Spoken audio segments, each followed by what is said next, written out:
All right. That's like ain't too proud to beg. Ain't too proud to beg. Big Rube, you ain't too proud to beg. Man, Big Rube, you know I ain't. that's all right, man. Ain't too proud to beg. Hey, look, I just told a story during the break about when I was in college and when they first came out. I had the biggest crush on TLC as a group. Tony just asked me, she says, which one was your favorite? And I didn't have a favorite. I did not have a favorite. I had a crush on TLC. I carried a picture of TLC in my wallet like they was all my girlfriend, but like they was all like one girl. You know, you need to get some help for that. Nah, well, you know that was 20 years ago, man. It was 20. Man, I don't care if it was 5 years ago. It was 20 years ago. 30. You need to get some help for that. I'm sorry. Yeah, you still get a little too giddy about it. And look, Mrs. J told me on April 25th, 2002. April 26, 2002, when we lost Lisa, she came to me and she said, "You know your girl died." And I was like, "Huh? Who died? What are you talking about?" You know your girl died. What are you talking about? She said, "You know the group that you like." I was like, "What are you talking about? What are you talking about? What's them little girls you like? TLC." I was like, "One of them died? Like for real? Which one died? I don't know. Turn on the news." And that's how I found out that we lost Lisa. And you know what you were a victim of at that point in time? Oh, I was devastated. You was a victim of some drive-by hate. Yeah, that was she would let me know that it wasn't cool that I was carrying a picture of them girls. But when I met her, I didn't carry a picture anymore of them. But yeah, so call the hate police. Call the hate police. Ain't no ass Steppin, Marcus J. We about to move into our socially conscious and entertainment hour. 804-447-0601. 804-447-0601. As we do every single week, we begin this hour by profiling a missing and/or exploited child. This week's missing and/or exploited child is Shamice Chambliss. Date of birth, January 1st, 1997. She is 15 years of age. She's been missing since February 1st, 2001 from the great capital city of Richmond, Virginia. She's a black female, medium complexion, stands 5'5", weighs 120 pounds. She has black hair and medium length black hair with brown eyes. She was last seen in the Richmond, Virginia area wearing gray peacoat, black boots, and blue jeans. She has a tattoo on her chest and another behind her ear. If you have seen Shamice Chambliss, please contact the National Association for Missing and Exploited Children at their website, missingkids.com, or contact them by phone at 1-800-THE-LOST, 1-800-843-5678. 1-800-843-5678. I'm sorry, 1-800-843-5678. Please help us bring Shamice home. She's been gone for nearly 2 years. Too long. All right, Big Rube, Tuna Lube, what you got, brother? Well, this time I want to talk about the third part of my how can we make our education better piece. It's been over a month, so I'll do a little small recap. The first one was about the parents. How can parents make education a lot better for their children? Second was about the system itself. What is wrong with our system? What we need to do to fix our system? And is standardized tests every other year a necessary instrument to determine that, hey, my kids know something? Now, the third part, and it's probably the more important part of it, is the kids themselves. The kids will not learn unless you give them a reason to learn. Everybody, hey, get up, go to school.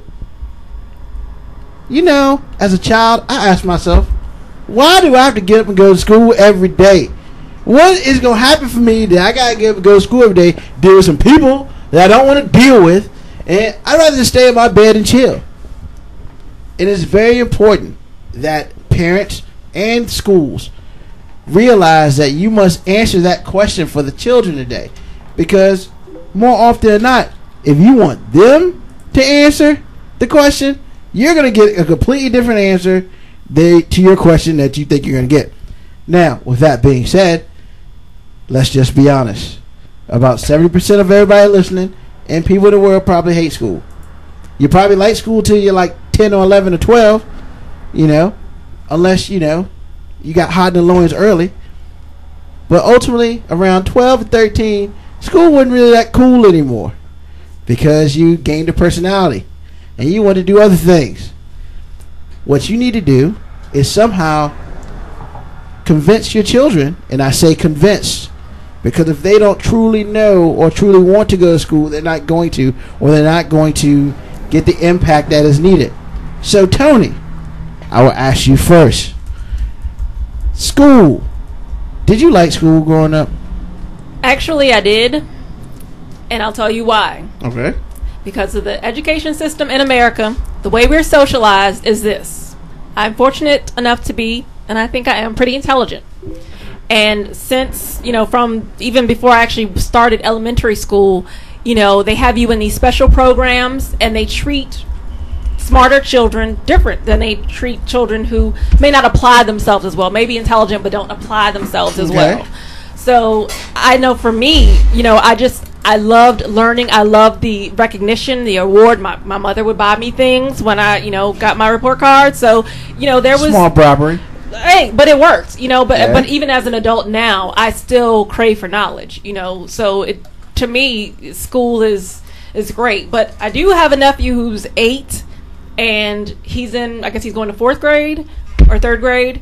Every day, and he's been in school a few years, every day he gets up and he says, why do I have to go to school every day?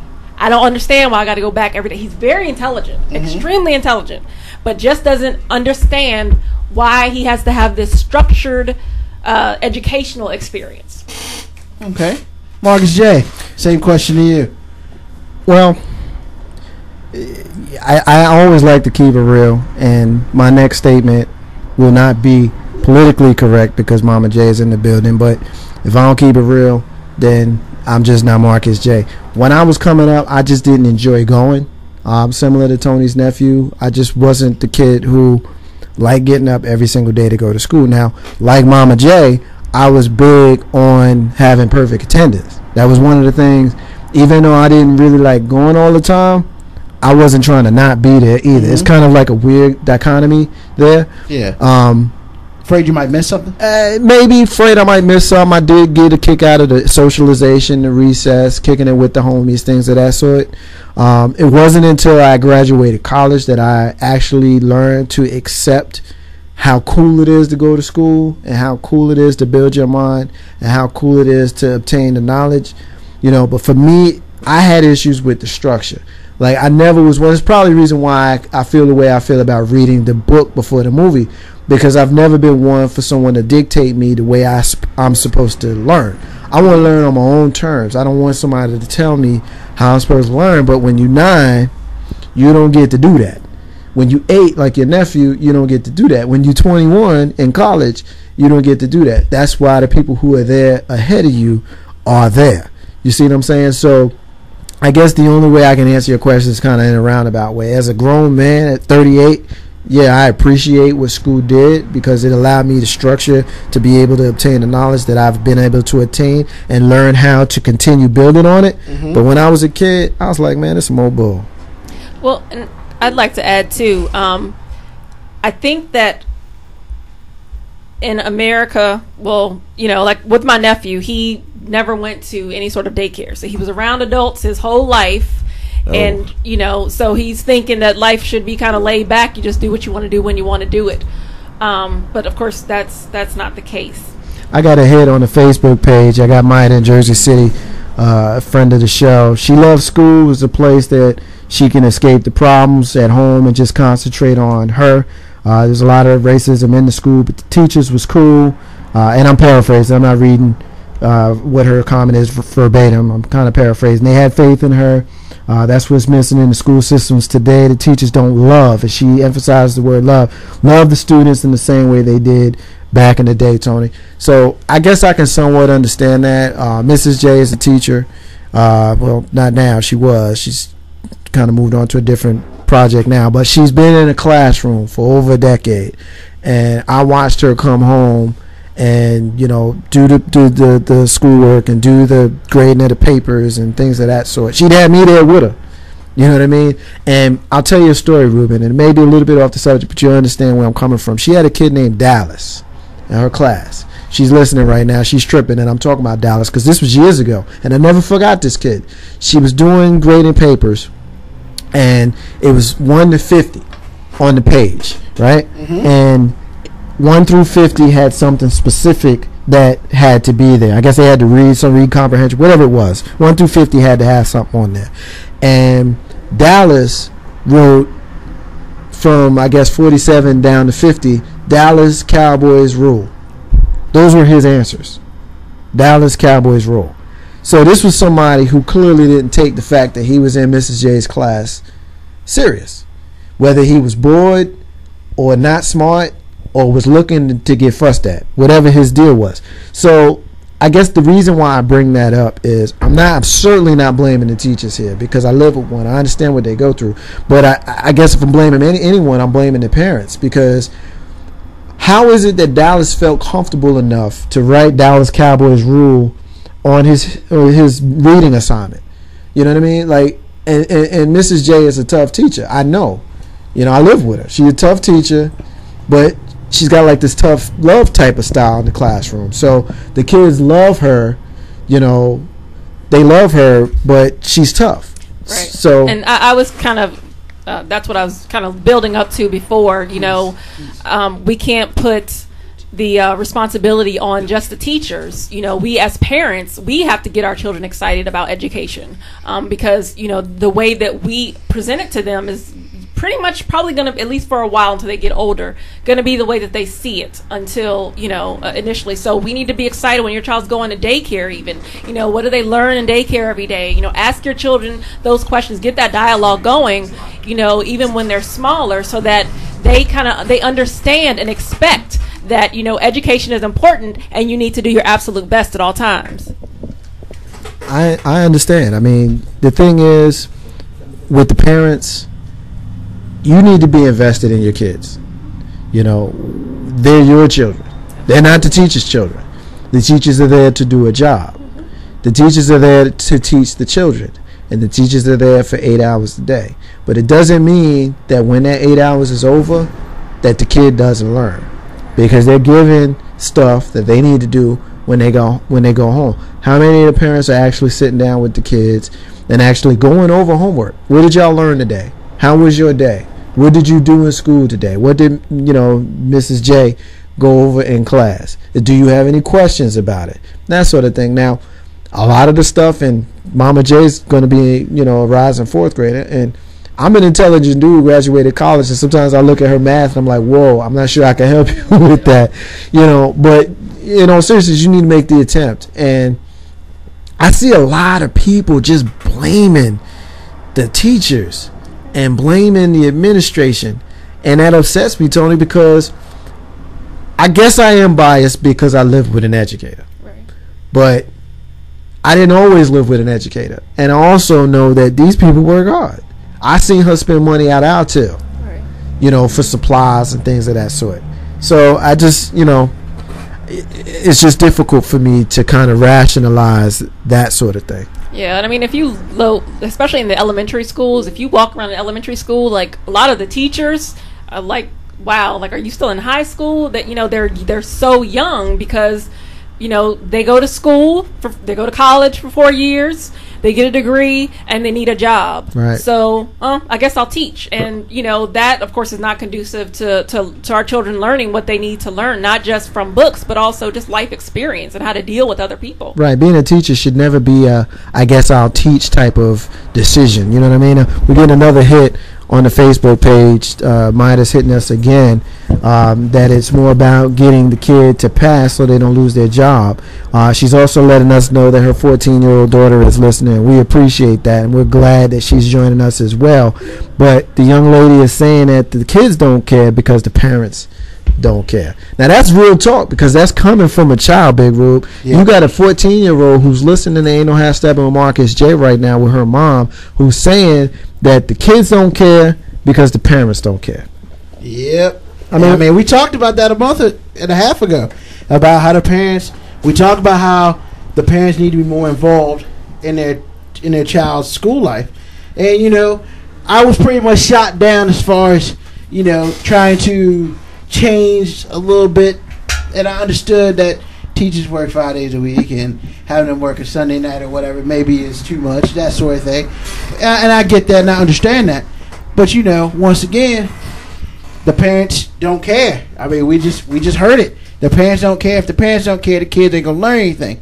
But, you know, it's one of those things where when it's all said and done, if the child does not want to learn, the child will not learn, period. And we have to instill in children at an earlier age that learning is a necessity. Now, as far as with me, I grew up in a household where perfect attendance was mandatory. I think I didn't start missing classes at school to the 10th grade. I went to school sick more than once. Oh, yeah. I mean, I would be like half dead. Yeah, you going to school today. What? Well, you know, I also so I think get that little trophy at the end of the year. I also think that part of the problem, Tony, is that a lot of the students are the children of children. Yes. When you're 28 and you got a kid that's about to go to high school, you're 28 and you got a kid that's about to go to high school. So no disrespect to 28-year-olds. I used to be one, you know. But when I was 28 years old, my child was in utero. You see what I'm saying? As opposed to in high school. So, yeah, Mama J just shot. What's that? Yeah, what does that be? I'll explain it to you later, baby. But in all seriousness, I think a lot of it has to do with a level of maturity. And I don't want to make this a bash the parent conversation, because we know that there's some great parents out there, and in a lot of cases some great young ones. But I think that there's a lot of instances where, and I said this before, I'll say it again, where the educator, the teachers are the ones that are getting blamed. But a lot of it has to do with the fact that, like Maida said online here, they are teaching to a test. So the kids don't necessarily have an opportunity to learn like we learned, because they're being taught to test. And a lot of the stuff that they need to know for life is not being taught to them. Now, here's the thing. Why don't we teach them stuff they really need to know? Why don't we teach them how to use a checkbook? Why don't we teach them how to write out bills? Why don't we teach them how to, manage a bank account? Instead of teaching them about shapes and stuff and geometry, why don't we teach them real stuff? Well, some of that's but before Carlton Banks goes in there, I just want to introduce him. Carlton Banks has joined the discussion. We're glad to have him. We missed him the first hour, taking care of some business, but he's here with us, and he's with us for the duration of the show. Carlton Banks. Well, some of that is supposed to be taught in home economics, I guess, where you are learning how to balance. But then again, how many of us as adults now are writing a check? We have a debit card. We don't have that information. Also, you had the fact that you have apps that can tell you as soon as you make a transaction on your transaction, it comes to your phone immediately. So the writing of a check aspect is different than managing funds, and that's the biggest thing I'm a proponent of: managing your money and making sure you don't live beyond your means. If that was taught, I think a lot of people would have better credit, so to speak. But then again, circumstances do prevent people from paying their bills on time. But again, that goes back to learning early how to handle that.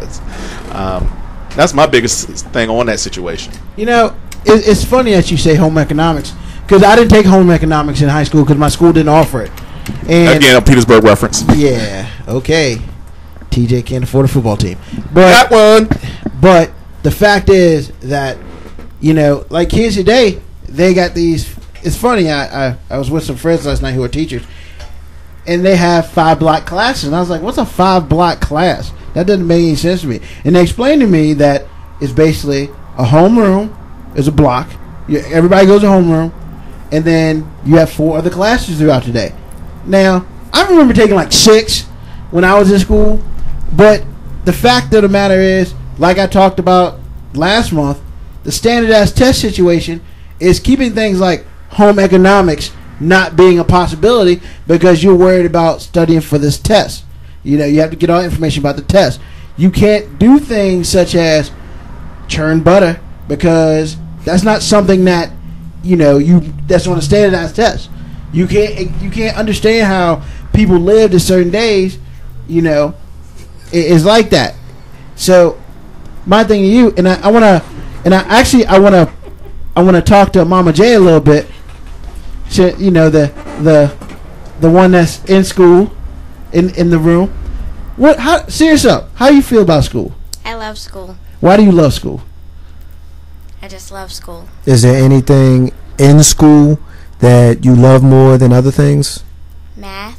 You like math? Now, why do you like math? I just like math. You just like math. So, I think maybe at 9, and it kind of speaks, and correct me if I'm wrong, I'm not sure which one of you guys made the point earlier, that once you get past 10, 12, once you get almost towards the high school ages, it's a little bit different. Mm-hmm. I think Mama J is still in a stage where you still kind of digging going to school every single day. So, we put her on the spot, and that's cool because she's sharp like her daddy. And like her homie I was Big. getting up every day.